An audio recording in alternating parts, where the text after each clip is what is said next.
కథ వేయకుండా తోడి కూడా అన్న మాటలు తోసేయకుండా బావమంతుల మాట కిరణు బదులు చెప్పరాదు తల్లి. ఎన్నడూ వారం శనివారం నాడు ఒక్క పొద్దులతో ఆ కథల దేవుని పూజనే కరలో నేను మరవక నేను చెప్పిన మాట నేను హృదయంలో దాచుకొని పుట్టినంటికి అత్తగారింటికి మంచి పేరు దేవమ్మాడ బిడ్డ.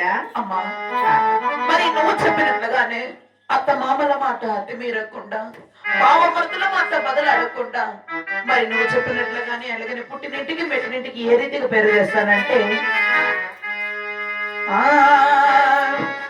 గోవిందా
నువ్వు చెప్పిన విద్య బుద్ధి మాటలు నా ఎదలో దాచుకోండి పుట్టినింటికి మెట్టినింటికి పేరు తెస్తానమ్మా. అమ్మా మరి ఇక్కడ సరిగా నా పుట్టిల్లు విడిచి అత్తగారింటికి వెళ్లే సమయంలో నాది ఒక విన్నపమమ్మా.